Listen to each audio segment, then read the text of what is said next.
अगर आप भी डार्ट की वेबसाइट पे जाके सर्च ऑप्शन में अपना डिज़ायर्ड प्रोग्राम मेंशन करते हैं और पहले एक दो पेज विज़िट करते हैं तो आप उन स्टूडेंट्स में से हैं जो डार्ट वेबसाइट का 10% यूज़ करना जानते हैं या यूज़ करते हैं। आपको अंदाज़ा नहीं है कि डार्ट वेबसाइट एक ऐसा प्लेटफॉर्म है जिसमें एक मैसिव नेटवर्क छुपा हुआ है जो स्कॉलरशिप्स की इंफॉर्मेशन प्रोवाइड करता है, यूनिवर्सिटीज़ के फ्री ऑफ कॉस्ट या ज़ीरो ट्यूशन फ़ी वाले प्रोग्राम्स ऑफ़र करता है।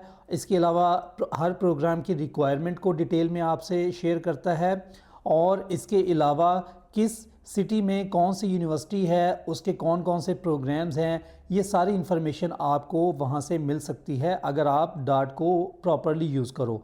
और बहुत कम स्टूडेंट्स ऐसे होते हैं जो 90% यूटिलाइज़ करते हैं डार्ट के फुल फीचर्स को। Welcome back to youth reset. आज हम इस वीडियो में ये देखेंगे कि डार्ट हमारी कैसे हेल्प कर सकता है जर्मनी में जब हम स्टडी करने का प्लान करते हैं।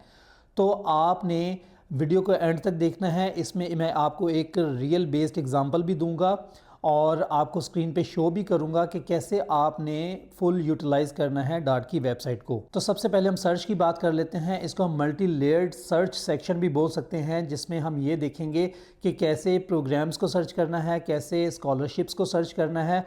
अब यहाँ पे बहुत सारे स्टूडेंट्स ये सोचते होंगे कि प्रोग्राम सर्च करना तो हमें आता है, बट आपने जब डार्ट की वेबसाइट पे जाना है तो आपने सिंपल सर्च बार में ये नहीं लिखना कि फॉर एग्जांपल अगर आपका कंप्यूटर साइंस का प्रोग्राम है डिज़ायर्ड, तो आप कंप्यूटर साइंस को वहाँ पे मेंशन करेंगे, सर्च करेंगे और आपके पास हंड्रेड्स रिज़ल्ट आ जाएंगे। इनमें वो रिज़ल्ट भी होंगे जो आपको रिक्वायर्ड नहीं है।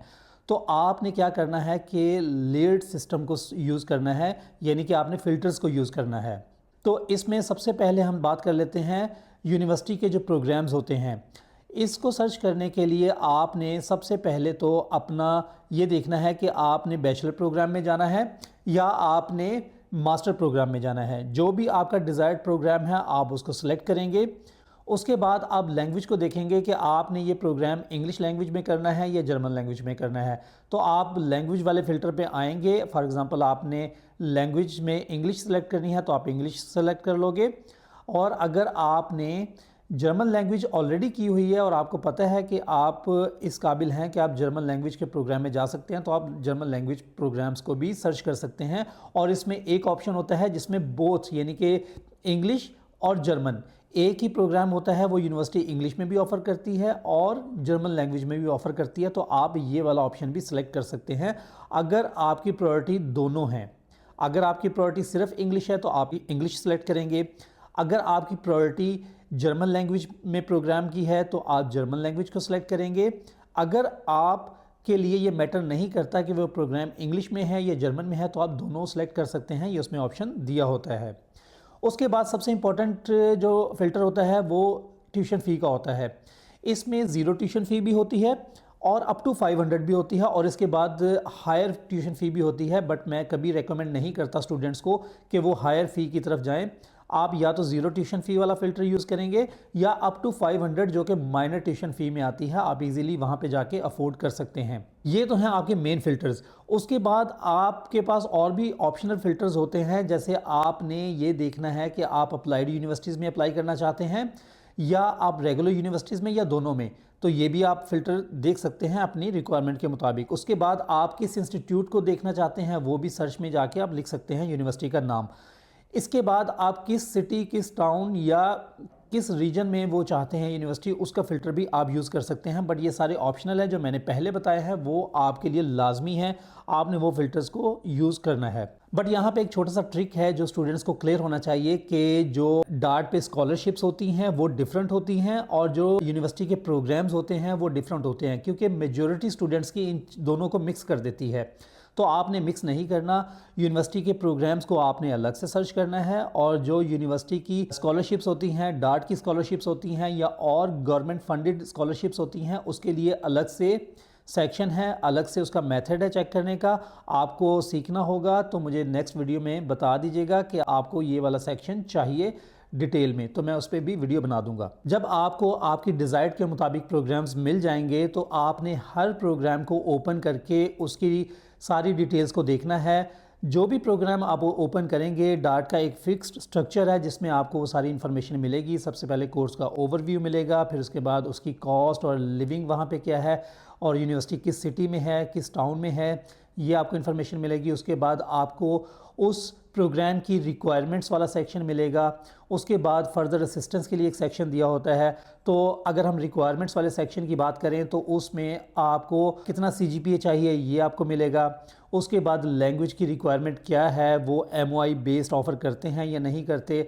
अगर आइल्स उनको चाहिए तो आइल्स में कितने बैंड्स चाहिए। समटाइम्स वो आपको डायरेक्टली बता देते हैं कि उनको 6 बैंड्स चाहिए या 6.5 बैंड्स चाहिए, बट समटाइम्स वो नहीं बताते। वो आपको ये बता देते हैं कि आपको B1 चाहिए या B2 चाहिए, तो आपने ये बड़ा केयरफुली देखना होता है। फिर उसके बाद सबसे इंपॉर्टेंट चीज़ वो आपने उसमें देखनी होती है कि वो उसकी डेडलाइन क्या है। हर प्रोग्राम की डेडलाइन वहाँ पे मेंशन की होती है। आपने ये भी देखना है कि वो समर और विंटर दोनों में ऑफ़र हो रहा है या वो सिर्फ विंटर में, क्योंकि बहुत सारे ऐसे प्रोग्राम्स होते हैं जो दोनों इनटेक्स में ऑफ़र होते हैं, बट कुछ प्रोग्राम्स ऐसे होते हैं जो यूनिवर्सिटी आपको सिर्फ विंटर इनटेक में ऑफ़र करती है, आपको समर इनटेक में ऑफ़र नहीं करती। तो आपने ये सारी इन्फॉर्मेशन को मिस नहीं करना, स्किप नहीं करना। आपने हर प्रोग्राम की रिक्वायरमेंट्स को, सारी डिटेल्स को वन बाय वन चेक करना है और अंडरस्टैंड करना है। अब बहुत सारे स्टूडेंट्स को समटाइम्स कन्फ्यूजन होती है क्योंकि समटाइम्स उन्होंने CGPA डायरेक्ट नहीं लिखी होती या कुछ एडिशनल रिक्वायरमेंट होती है।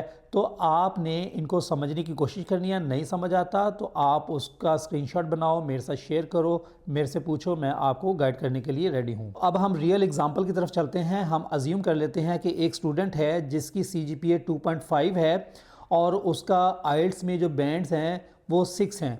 तो उसने कंप्यूटर साइंस में बैचलर किया है और वो मास्टर प्रोग्राम में जाना चाहता है। तो वो मास्टर प्रोग्राम्स को कैसे डार्ट की वेबसाइट पे जाके सर्च करेगा, कैसे शॉर्टलिस्ट करेगा, अब हम इसको स्क्रीन पे देखते हैं। डार्ट की वेबसाइट पे आके आपने सर्च बार में अपना डिज़ायर्ड प्रोग्राम लिखना है। जैसे यहाँ पे मैंने कंप्यूटर साइंस लिखा है। उसके बाद सर्च पे जाना है तो आपके पास फर्दर फ़िल्टर्स आ जाएंगे। तो आपने इन फ़िल्टर्स को प्रॉपरली यूज़ करना है। तो ये जैसे यहाँ पे सबसे पहले फ़िल्टर है कि आपने कोर्स टाइप में क्या चूज़ करना है कि बैचलर्स या मास्टर। यहाँ पे मैंने मास्टर प्रोग्राम सेलेक्ट किया है जो मैंने आपको एक्सप्लेन किया था पहले। उसके बाद आपने देखना है कि आपकी लैंग्वेज क्या होनी चाहिए, जर्मन, इंग्लिश या इंग्लिश जर्मन दोनों। जैसे यहाँ पे मैं इंग्लिश लैंग्वेज सेलेक्ट कर रहा हूँ। और उसके बाद आप नीचे देखेंगे तो आपको और फर्दर फ़िल्टर्स मिलेंगे जो आप ऑप्शनल तौर पे यूज़ कर सकते हैं। आपकी मर्ज़ी है यूज़ करना चाहें, आप नहीं यूज़ करना चाहते तो आप इनको छोड़ सकते हैं। उसके बाद आप नीचे जाएंगे। नीचे आपने देखना है कि एक सेक्शन होगा ट्यूशन फ़ी वाला। ये बड़ा इंपॉर्टेंट फ़िल्टर है आपके लिए। आपने इसको यूज़ करना है अप टू ये नो ट्यूशन फ़ी या अप टू 500। ये माइनर फ़ी है जो आप इजीली अफोर्ड कर सकते हैं। उसके बाद आपको किस इनटेक के लिए प्रोग्राम सर्च करना है वो भी आपने सेलेक्ट करना है। अब उसके बाद देखें कि पहले हमारे पास 1500 प्रोग्राम्स का रिज़ल्ट शो हो रहा था। अब फ़िल्टर लगाने के बाद 102 प्रोग्राम्स ऐसे हैं जो हमारी रिक्वायरमेंट के मुताबिक हैं। बट अभी भी ये 100% हमारी रिक्वायरमेंट के मुताबिक नहीं है। आपने इसमें से भी वन बाय वन रीड करना है। जैसे मैं एक प्रोग्राम ओपन करता हूं ताकि हम इसको देख सकें। तो ये एक यूनिवर्सिटी मैंने ओपन की है जिसमें हम देखते हैं कि इसमें master of science in computer science है, यही हमें चाहिए था। उसके बाद इसका ओवरव्यू भी है और कॉस्ट, इसके अलावा रिक्वायरमेंट्स और बाकी सारी डिटेल्स दी हुई है। जैसे ये लैंग्वेज की रिक्वायरमेंट भी है, इसको हम फर्दर रिक्वायरमेंट में जाके देखते हैं। उसके बाद डेडलाइंस भी दी हुई हैं, आपने इनको भी चेक करना है। अब अगर हम रिक्वायरमेंट्स वाले सेक्शन में जाते हैं तो यहाँ पे हमें नज़र आएगा कि उन्होंने हमारी प्रीवियस डिग्री की क्या रिक्वायरमेंट रखी है।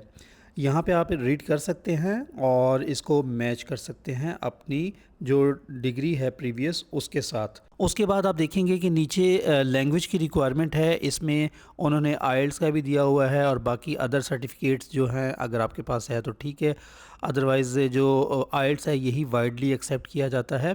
तो ये सारी इन्फॉर्मेशन उन्होंने मेंशन की हुई है। लेकिन यहाँ से आप इस कोर्स को शॉर्ट लिस्ट कर सकते हैं अगर वही रिक्वायरमेंट है जो मैंने शुरू में एक स्टूडेंट को अज्यूम करते हुए मेंशन की थी। तो आपने देखा कि अगर डार्ट की वेबसाइट को अगर प्रॉपर वे में, राइट वे में यूज़ किया जाए तो आपको आपके डिज़ायर्ड कोर्सेज़ भी मिल जाते हैं, आपको पूरी इंफॉर्मेशन भी मिल जाती है और किसी की हेल्प की ज़रूरत भी नहीं पड़ती।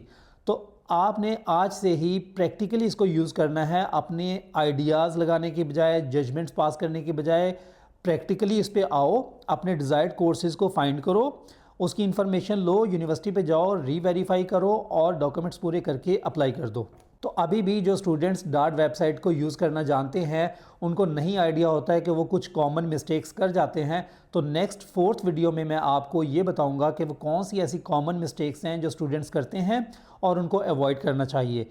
तो मैंने जो डार्ट की लर्निंग का, बेसिक लर्निंग का जो एक सीरीज़ स्टार्ट की थी, उसकी 3rd वीडियो है ये। उसके बाद 4th वीडियो में मैं आपको ये बताऊंगा कि वो कौन सी मिस्टेक्स हैं जो स्टूडेंट्स को अवॉइड करनी चाहिए। आपने मुझे सपोर्ट करना है, आपने इस चैनल को सब्सक्राइब करना है ताकि ये वीडियो ज़्यादा से ज़्यादा लोगों के पास जा सके और सबका फ़ायदा हो सके।